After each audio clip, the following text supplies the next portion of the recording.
For 24 years, my wife hid her infidelity, so I orchestrated a live-streamed event to expose her actions.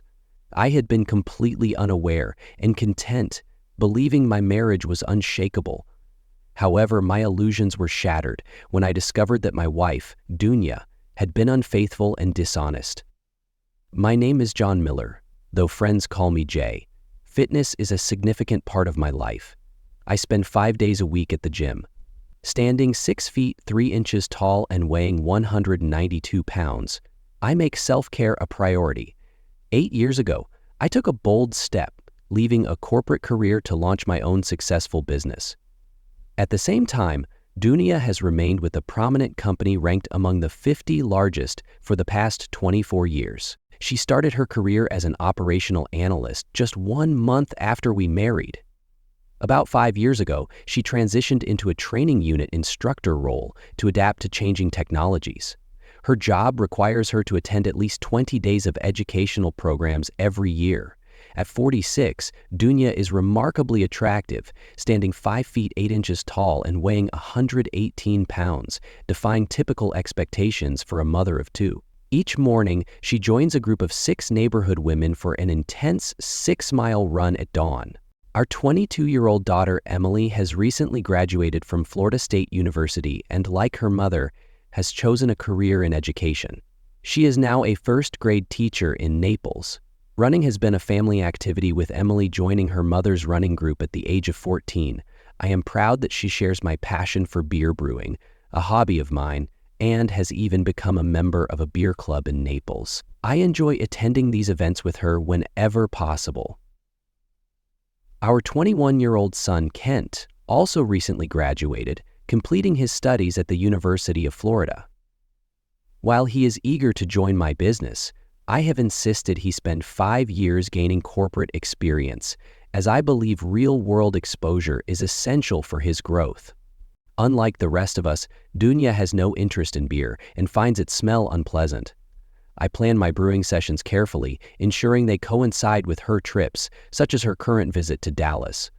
This trip has provided me with the perfect opportunity to refine my latest English brown ale recipe.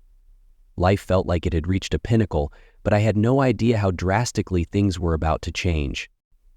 Last Wednesday at 8:30 p.m., I received a request from Bobby, a fellow member of my beer club, asking if I could pick him up from the airport. I agreed immediately. While waiting at the baggage claim area, I noticed 3 individuals I recognized as Dunya's colleagues. This piqued my curiosity, as Dunya was not with them. I decided to call her work number, a rare move as I usually contact her personal mobile.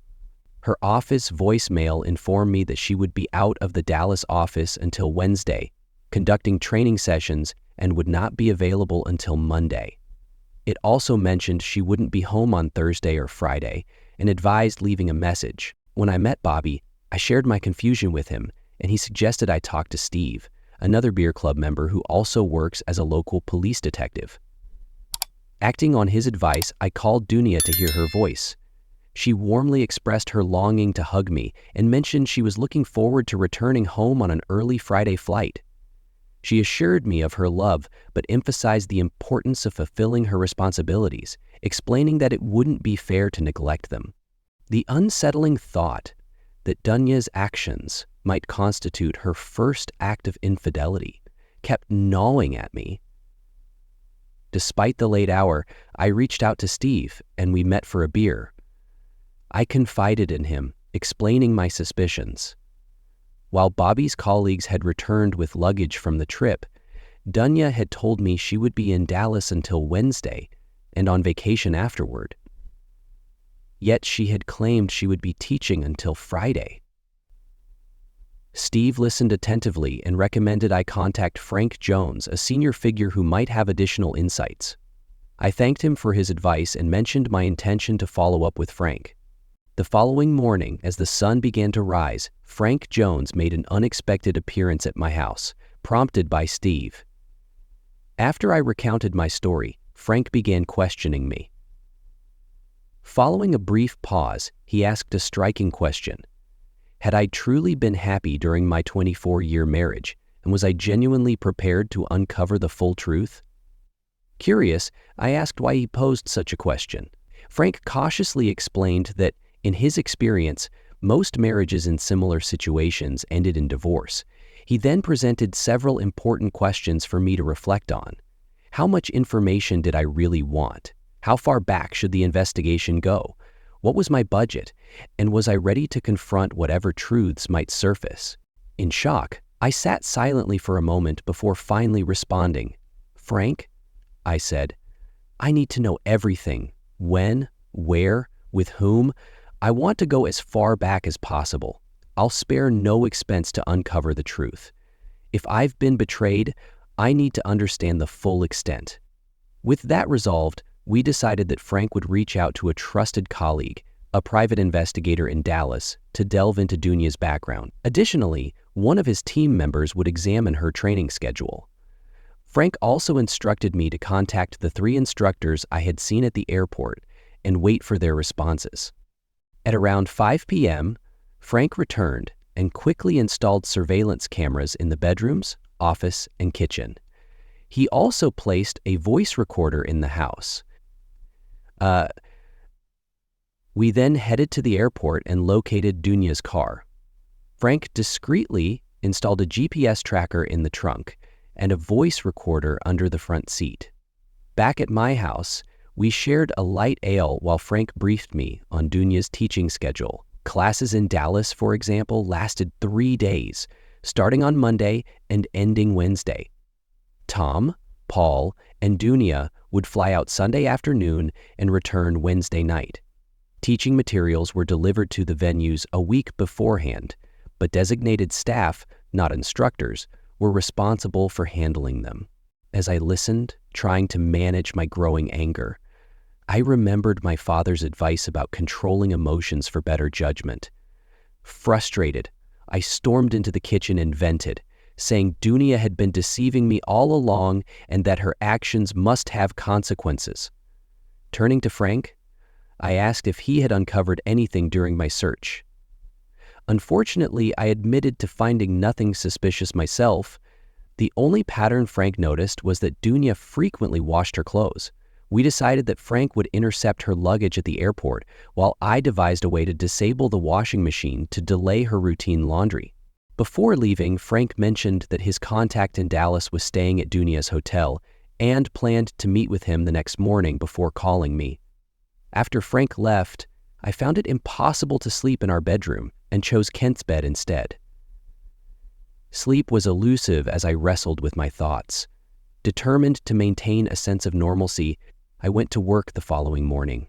Frank and I planned to meet at my house later that day, and he arrived around 2 p.m., carrying a pile of documents. The report from our Dallas investigator had arrived via email, accompanied by photographs.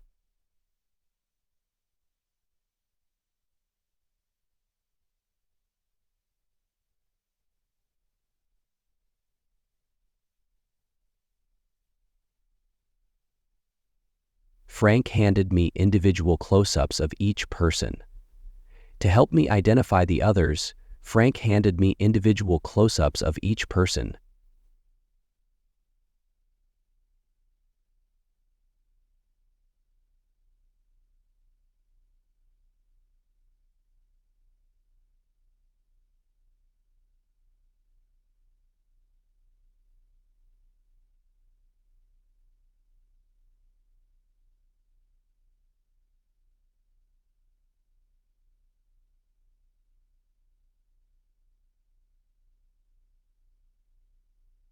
I scrutinized their faces in silence for several minutes before returning one photo, mentioning that the person looked vaguely familiar, but I couldn't recall where I had seen him before. As we ate, Frank shared some compelling findings. Security cameras were installed on every floor of Dunya's hotel, capturing footage of the hallways. The next set of images showed the group leaving the restaurant, entering an elevator, and exiting on the 7th floor. Interestingly, the women entered room 707, while the men went into room 709. On Friday morning at 10:29, 2 men were seen leaving room 709. Additional footage showed them exiting the elevator, walking down the hallway, and leaving through the hotel's main entrance. According to Frank, the photos suggested a professional or friendly relationship rather than anything romantic. They were later seen having lunch at a nearby restaurant, with each person paying their own bill. Subsequent images captured them at the hotel, carrying luggage to the elevator before heading to the reception desk to check out. Frank, wearing a serious expression, asked if I was entirely certain about wanting to uncover every detail. Without hesitation, I affirmed my resolve. Frank paused briefly, maintaining steady eye contact before continuing. Meanwhile, I received another folder containing additional findings. Though I won't describe the full conversation, I learned that investigators in Dallas had entered rooms 707 and 709 alongside cleaning staff, carefully documenting their process. It was revealed that the two rooms were connected by an internal door. To gather evidence, bed sheets were collected and sent to a lab for DNA analysis. In addition, used glasses were carefully packed to collect fingerprints, and the trash underwent a detailed inspection. The agent noted a strong lingering odor in the rooms and evidence of use, including stains found on all 4 beds. To confirm whether Dunya was an active participant or merely an observer, we would have to wait for the lab results. Frank and I found it difficult to believe otherwise, given the circumstances pointing to her likely involvement. It was unsettling to witness such deceptive and unfaithful behavior from the woman I married. As for our next steps, since Dunya was due back that evening, we decided to begin by disabling the washing machine. We moved it slightly and disconnected one of the wires connected to its motor. I suspected Frank gave me this straightforward task to allow me some time to process everything. Back in the kitchen, Frank suggested we collect DNA samples. He asked me to locate a comb with hair from both of the children. Perplexed, I questioned why he was considering the possibility that they might not be mine. I expressed my confusion, and he replied, "You wanted full transparency, didn't you?" I mused over his response before suggesting that we should gather hair from their first haircuts, as only one strand was necessary for each sample. Frank confirmed this would suffice. Frank carefully packaged my sample as number 1, Kent's as number 2, and Emily's as number 3. We also managed to retrieve a strand from Dunya's comb labeled as number 4. The next morning, these samples would be sent to the laboratory. Frank mentioned he had a contact at the airport who would attempt to intercept Dunya's luggage, causing a delay due to the necessary procedures for filing a missing baggage claim. Once these plans were set, our discussion shifted to how I could act normally around Dunya. Could I greet her warmly when she arrived, hug and kiss her, and pretend to enjoy her fabricated stories about her trip? Could I invite her to dinner the next evening and engage in close interactions with her? How long could I maintain this act convincingly? Frank reminded me that his team needed time to collect and analyze the evidence, warning that it could take months to uncover the full scope of Dunya's actions. He asked if I could remain composed for that long.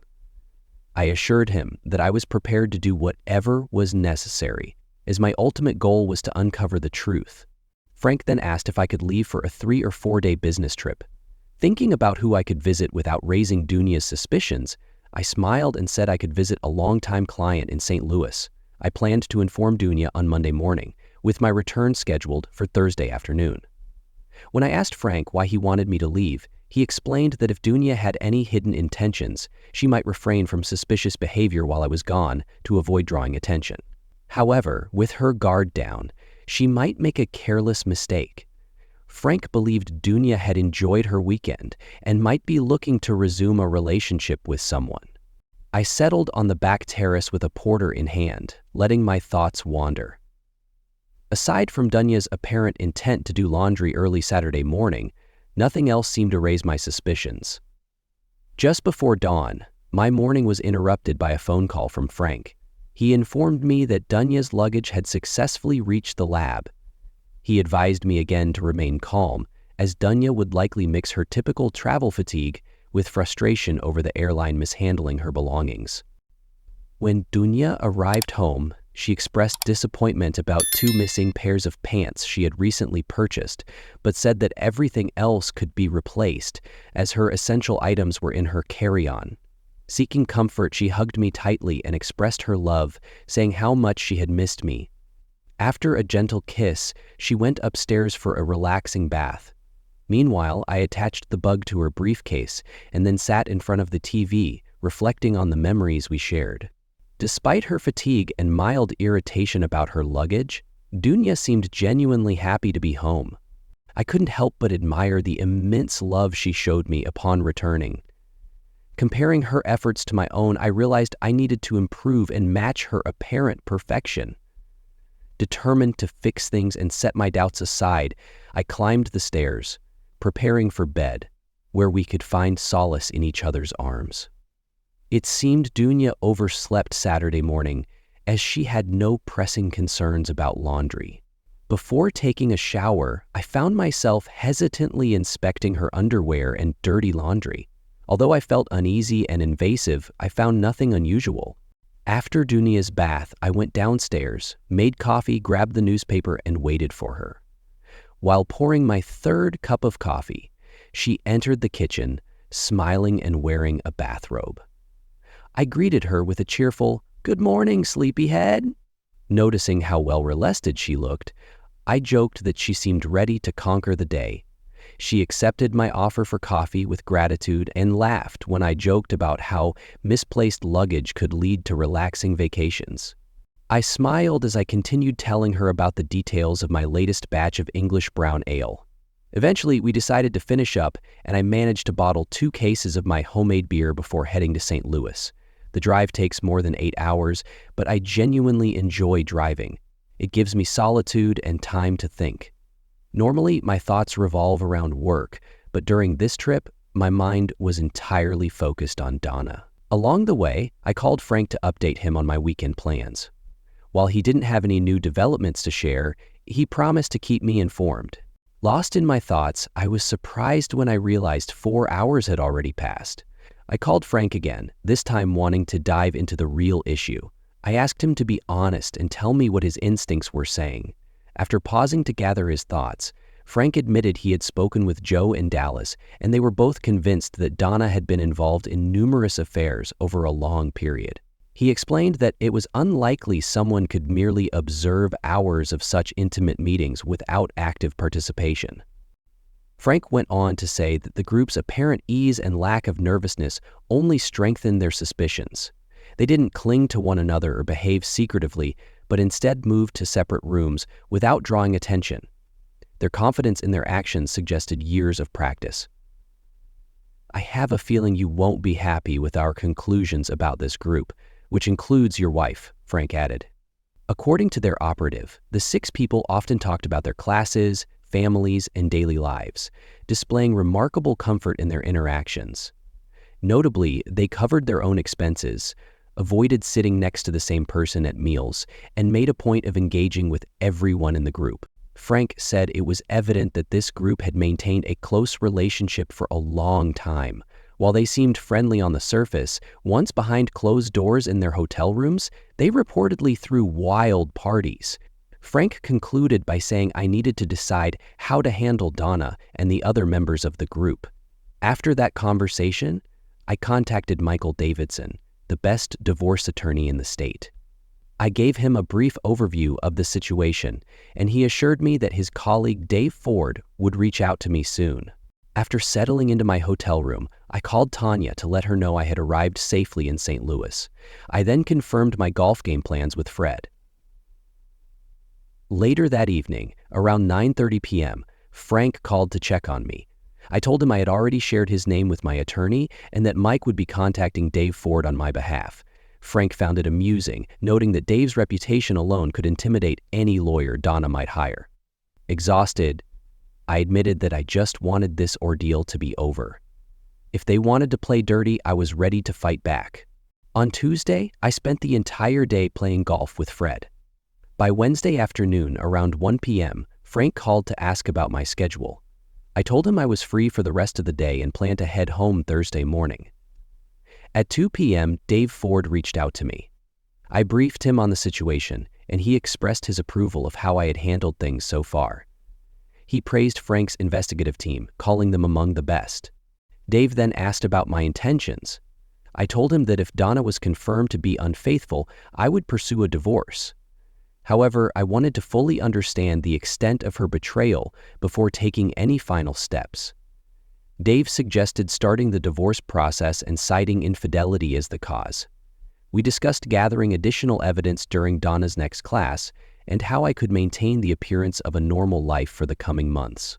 Dave explained that while a no-fault divorce in Georgia was an option, accusing Donna of infidelity would likely be more advantageous, especially since our children were adults. I realized I needed to carefully plan my approach. That evening, around 9 p.m., there was a knock at my door.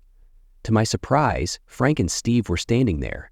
When I asked why they had come, Frank said he had some troubling news to deliver in person. Steve didn't know the purpose of the visit, but thought his presence might help me through the conversation. Frank left it up to me whether Steve stayed to hear the news. Despite the gravity of the situation, I wanted Steve to remain seated. Meeting Frank's gaze, I braced myself as he revealed the test results. They confirmed Donna's active involvement, with DNA evidence linking all 6 individuals to activities in one bed. Shockingly, it was evident that each woman had intimate relations with all 3 men. Donna's participation was specifically identified through a DNA sample taken from her hair at our home. Frank offered an apology for how things had turned out. I was stunned, struggling to comprehend the depth of the betrayal. Time seemed to stand still as I sat in silence, trying to suppress my growing anger. Finally, I summoned the strength to speak, expressing my disbelief and horror. I couldn't imagine anything worse than discovering my wife had been involved with 5 other people. Clearing his throat, Frank shared one final revelation. 2 of the men in the group were Kent and Emily's biological fathers. I was not their father. The weight of this revelation hit me like a ton of bricks. I jumped up, shouting for an explanation. How could this be true? My children weren't mine? Pacing the room in agitation, I tried to make sense of what I had just learned. My once perfect world was collapsing before my eyes. It was impossible to process that neither Kent nor Emily were biologically mine, and my wife had carried on a decades-long affair. Frank assessed the gravity of the situation accurately, and I realized the consequences would be severe. Steve and Frank watched silently as my emotions shifted from shock and disbelief to sadness, anger, and finally, determination. Time seemed to freeze as I walked back and forth, unsure of how much time had passed. Their visit wasn't just for support, it was to prevent me from acting impulsively. Once I regained my composure, we discussed the next steps. I made it clear that Donna had to be held accountable. Despite my exhaustion, their presence helped me stay grounded, as I doubted I could have driven anywhere safely. We carefully chose the most effective course of action. A divorce would be a scandal for Donna, though I'd face public humiliation too. Eventually, the truth about Kent and Emily's paternity would become known, but I was determined to proceed. That conserved investigations have now been challenged. Revealing my wife's infidelity presented legal options in Georgia, where either party can file for a no-fault divorce. This process requires filing paperwork, waiting 30 days, finalizing the divorce, and dividing the assets. However, if the grounds for divorce are infidelity, the proceedings become significantly more drawn out, taking months to schedule court dates and present evidence. Although I was strongly inclined to take Donna to court over her unfaithfulness and compel her to endure every part of the legal process, my friends, Steve, Frank, and Dave, persuaded me to pursue a no-fault divorce instead. They argued it would be faster, less expensive, and still allow me to disgrace Donna and her companions. Now my task was to determine the right time to initiate the divorce. In Atlanta, Steve, Frank, Dave, and I gathered in Frank's conference room to review our findings. identify gaps in our knowledge, and plan our next steps to hold Donna and her group accountable. I asked Frank whether Donna had engaged in any suspicious behavior while I was in St. Louis. He assured me that she had not acted inappropriately or had any concerning phone conversations. Frank then explained that over the past 5 years, they had tracked the activities of the group of 6 individuals. Intriguingly, 2 members of the group consistently booked adjoining hotel rooms, although these pairings varied. Typically, all 6 members were present, but occasionally the composition changed. In some instances, 1 woman was present with 3 men, forming a group of at least 4. This revelation caught me off guard, and in a moment of frustration, I slammed my fist on the table, angrily labeling it as betrayal. I demanded that Frank thoroughly investigate this group, including Donna, and uncover every detail. It was clear my understanding of the situation was incomplete, and I wanted to know everything: their marital statuses, the length of their parental relationships, and whether their children were biologically related to their spouses. Additionally, I needed to know whether they worked for the same organization, where they lived, and any other relevant details. Using Donna's schedule, Frank gathered information about upcoming classes and their locations, allowing him to establish contact and formulate a detailed plan. This included placing cameras and bugs in hotel rooms. While Frank acknowledged that evidence collected this way couldn't be used in court, he emphasized that it would help secure a guilt-free divorce by providing critical insight. Donna's calendar revealed an intriguing detail. She had exactly 3 classes scheduled before our 25th wedding anniversary. The anniversary fell on a Sunday, with her last class in Orlando ending on Friday. Observing the group's actions, I decided that our anniversary would mark the end of my tolerance. I resolved not to celebrate with her, as her actions had rendered any gifts meaningless. At that point, I would no longer be a deceived husband. Instead, she would begin facing the consequences of her deceitful behavior, which had spanned over 24 years. My pain would transform into her worst nightmare. Donna would regret the day our lives intertwined, as I held her responsible for the countless lies that plagued our marriage. A week later, we reconvened in Dave's conference room, eagerly anticipating updates from Frank. As I sat there, I couldn't help but reflect on the journey we had all undertaken. The group, known as the Gang of 6, consisted of George C. Thomas from Richmond, Virginia, Henry S. King from Little Rock, Arkansas, Charles K. Nixon from Columbia, South Carolina, Joyce D. Hopkins from Miami, Florida, Catherine G. Williams from Knoxville, Tennessee, and, of course, Donna. These 6 individuals had first come together 24 years ago during a training program for new employees of the same organization. On the Wednesday of Donna's final class, Frank, Steve, Dave, and I gathered around the conference table to hear the latest developments. The previous week in Washington, Donna and Henry had booked adjacent rooms, while the remaining members were scattered across different hotel floors. It was discovered that Donna and Henry stayed in the same room at the same time. No woman was seen entering or leaving Henry's room, and there was no evidence of simultaneous exits from the adjacent rooms during the day or early evening. The pair spent significant time together, but after 10 p.m., the group dispersed to their respective rooms. However, on Thursday evening, all 6 members spent the night in adjoining rooms. Outside their rooms, the group behaved like professional colleagues, discussing accommodations, meals, games, performances, and updates on their children's activities. After 24 years of secrecy, concealing their double lives had become second nature. Once again, Frank's agents entered the hotel rooms under the guise of a cleaning crew. Their proximity made it easier to collect hair samples and fingerprints for analysis. Bedding from each room was carefully gathered, along with samples of women's underwear.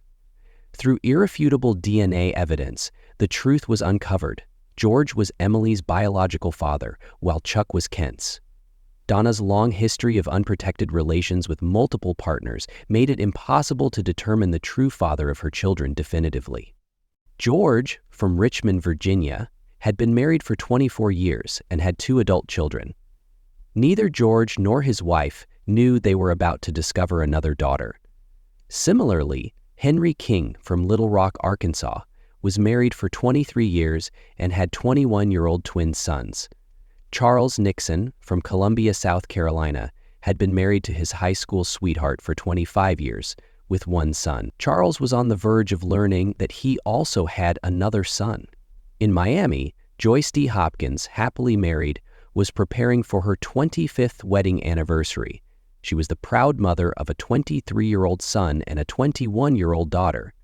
Meanwhile, Catherine G. Williams from Knoxville, Tennessee, had been married for 23 years and was the mother of 2 daughters and 1 son. All 6 members of this friendly group had marriages lasting over 23 years and appeared content, except for Chuck, who had recently uncovered his wife's betrayal. Questions arose about whether any of the 3 men could be the fathers of Joyce's or Catherine's children. It seemed likely that at least one of them was a biological parent, and their spouses would probably want answers too. Frank anticipated having those answers by the following Wednesday, although his exact plan remained unclear.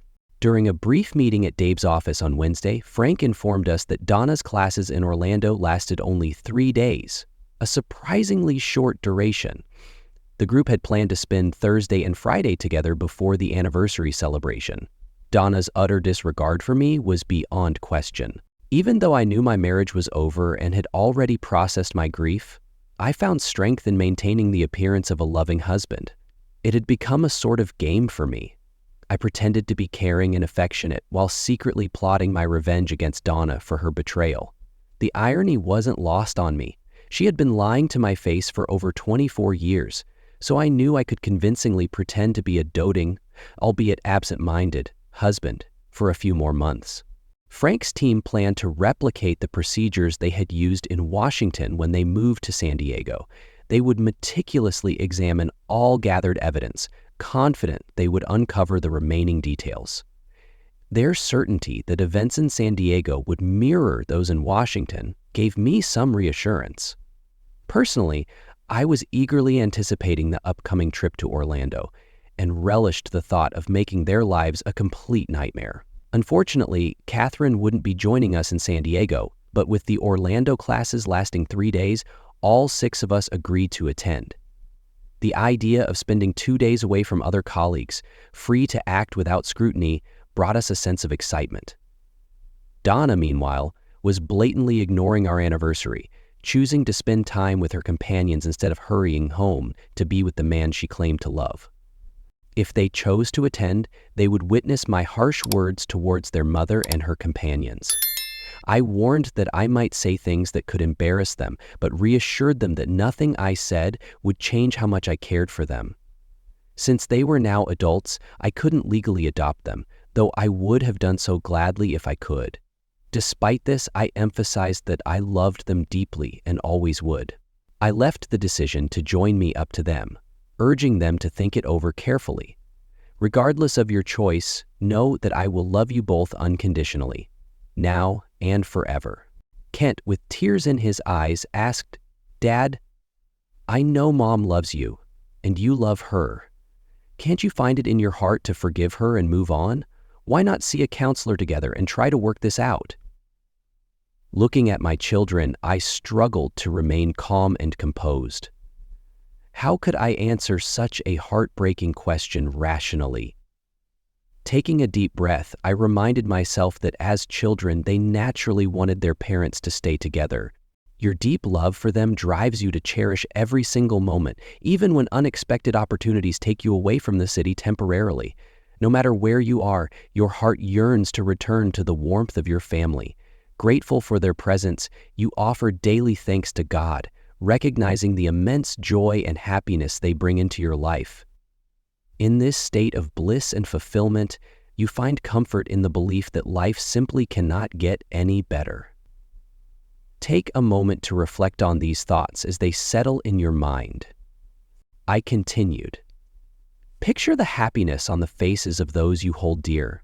Kent, imagine sitting with your beloved wife and watching a movie. In one scene, she's in a hotel room with 3 men and 2 women. Each woman draws a card from a deck, and your wife's face lights up with delight as she reveals the ace of spades.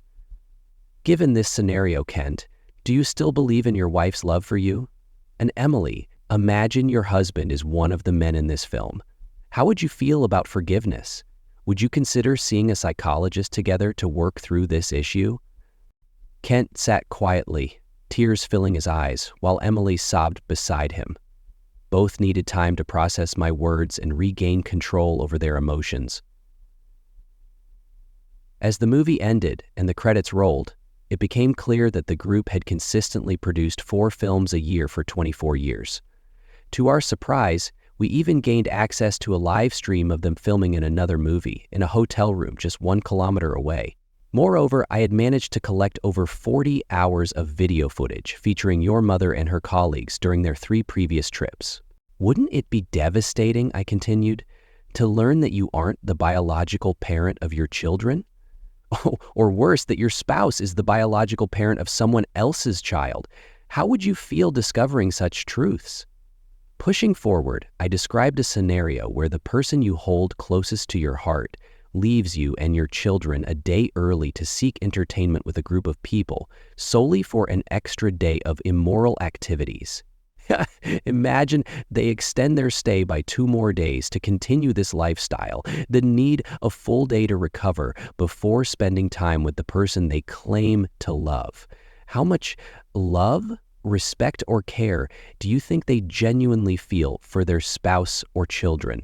Your mother not only deceived and disrespected me, but also betrayed both of you.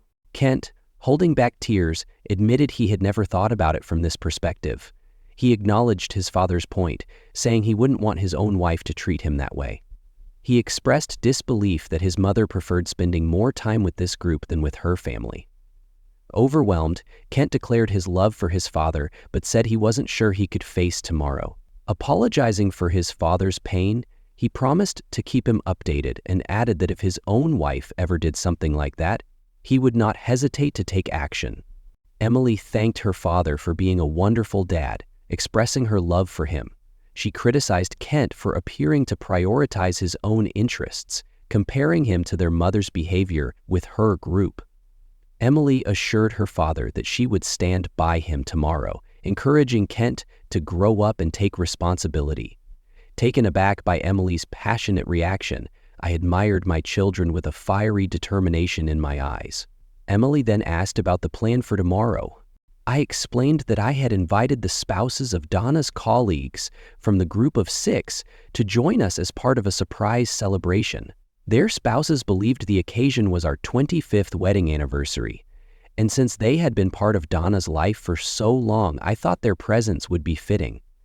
I added that only she and Kent knew about the plan in advance, emphasizing the importance of keeping it a surprise for everyone else. I intend to present them with all the evidence I've gathered, I said, so they can express their emotions freely and respond calmly to their unfaithful partners. By the way, don't forget that you have half-siblings you might want to meet someday. The remaining 5 spouses joined us at the hotel, giving us the chance to introduce ourselves and share a delicious lunch. At 2 p.m., our group, including Kent, headed to the hotel where Donna's class was being held. Upon entering the lobby, we found the other guests I had invited already waiting for us. Among them were a lawyer from Dave Ford's office, a member of Frank's team, and a skilled videographer. To add to the scene, a florist arrived at 2:30 p.m. with 25 red roses I had personally ordered. Emily and the other women admired the flowers, commenting on their beauty. Emily's eyes burned with determination as she mentally prepared for what was to come. Taking a moment to reassure her, I told her that everything was under control. At precisely 2:45 p.m., we headed to the meeting room, with Emily leading the way and Kent close behind. The pair, brimming with anticipation, looked as excited as I felt. Carrying the bouquet of roses, I entered Donna's classroom at 3 p.m., accompanied by John Manning and his video camera. Donna's face turned crimson as she noticed me walking toward her with flowers and a smile. Playfully, I remarked that her blush perfectly matched the roses, eliciting laughter from the room. Smiling, Donna introduced me to the class as JT, her beloved husband. Scanning the room, I spotted the other 5 members of the group, seated just as I had expected. I explained that Sunday's anniversary celebration would coincide with Donna's upcoming 25th work anniversary at the company, making it a truly memorable occasion. When 2 major events happened so close together, I found it fascinating that George, Henry, Chuck, Joyce, and Catherine all joined the company around the same time. To make this occasion even more meaningful, I invited their spouses to join us. I let them know that John would be recording the event on video and encouraged them to take a moment to say a few words on camera before departing. After a pause and a deep breath, my pulse began to steady, allowing me to focus on the familiar faces of this remarkable group of 6 people. I invited George, Henry, Chuck, Joyce, and Catherine to come forward and join us. The group stepped to the front of the room, receiving applause from the other attendees. As Emily stood beside me, I could sense her anticipation for what was about to unfold. Taking her hand gently, I guided her toward George. In a composed voice, I introduced George Thomas as her biological father. Donna's face instantly turned ghostly pale, and she looked as though she had seen a specter. George's wife stared at me in shock and demanded I repeat what I had said. I confirmed without hesitation that George was indeed Emily's biological father. Regaining his voice, George asked why I believed he was her father. In response, I extended my hand and the lawyer handed me 3 documents. Turning back to George, I handed him the first document, explaining that it was a petition for a court-ordered paternity test. I gave him the second document, stating that I was filing a lawsuit against him, demanding 21 years of unpaid child support and compensation for emotional distress. Lastly, I handed him a copy of a lawsuit against his employer, explaining it was for failing to uphold the ethical standards outlined in his employment contract.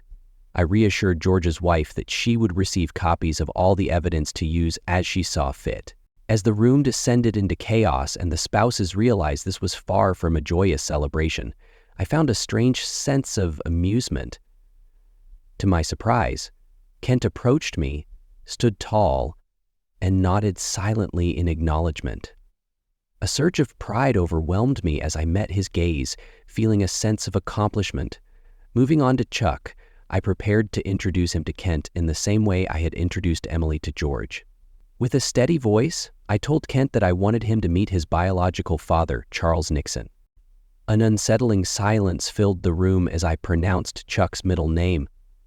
As the name lingered in the air, the lawyer calmly handed me the necessary documents. I repeated the same steps I had with George, carefully going through each page with Chuck. Concerned, Chuck's wife asked if she would receive copies, and I assured her she would. Once it became clear that Donna had only 2 children, a sense of quiet spread throughout the room. Smiling, I resolved that the others wouldn't escape accountability. They had enjoyed their games, and now it was time for them to face the consequences. Donna sat in a chair, tears streaming down her face. I addressed the room, noting that my appearance had likely caught them off guard, and warned them to prepare themselves for what was about to happen. A tense silence settled over the room, so profound that even the faintest sound could be heard. Taking a deep breath, I unveiled a secret that had been hidden for 5 long months.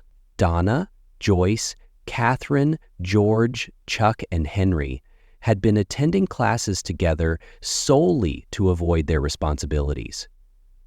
This charade had been ongoing for over 2 decades. Discussing this revelation, I mentioned Emily, who had recently turned 23. The truth was finally out, and the repercussions were about to unfold. Breaking it down, I revealed that Henry was the biological father of Joyce's daughter and Catherine's son.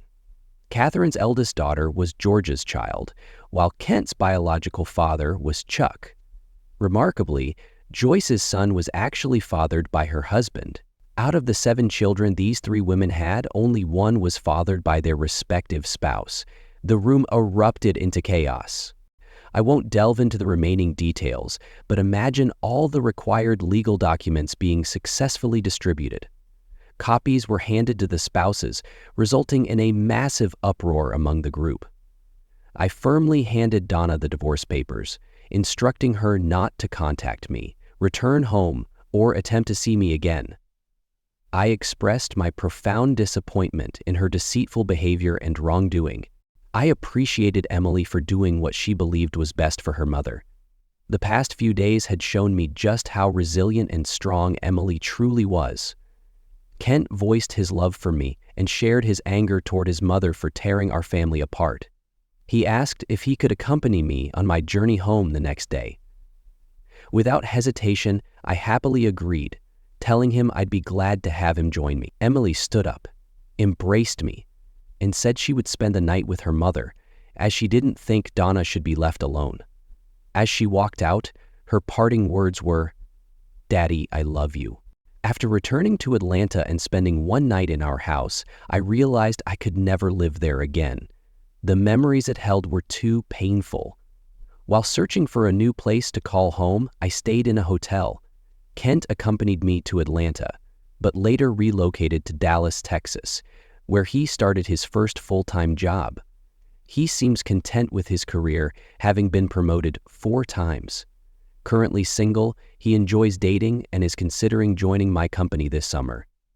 Even after 5 years, Kent's relationship with his mother remains tense.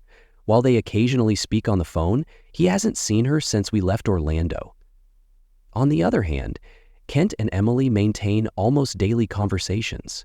The fallout from exposing the Gang of Six continues to affect us deeply, especially the children. I'm uncertain whether Kent will ever trust someone enough to marry. Emily, however, took Donna to Naples for a week. Throughout the trip, she blocked Donna's attempts to explain herself, insisting she save it for her therapist, as Emily had no interest in what she considered lies. Emily firmly believes there is no justification for Donna's actions or the damage they caused to our family. Donna wasn't even invited to Emily's private wedding, and now Emily and her husband Trey are celebrating their first anniversary. Emily and Trey currently reside in Atlanta. Although Emily joined my company 2 years ago, she ultimately decided not to work with me. Despite this, I'm grateful to have her nearby. I've discovered that she has a natural knack for business.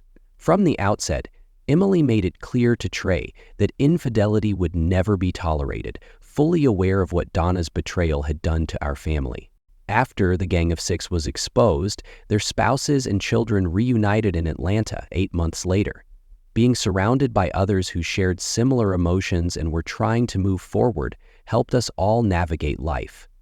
The children formed strong bonds and remain in touch. In 3 weeks, we'll head to Nashville for another reunion.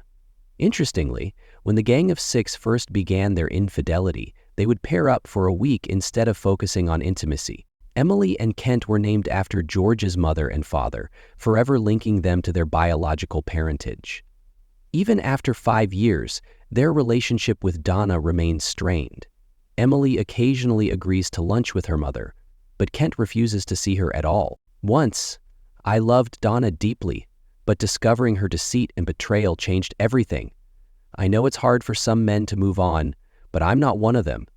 Life continues, and we always have 2 choices: to give up or to rise and keep going.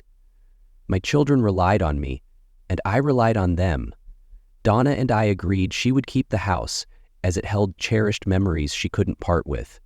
For me, those memories were only painful.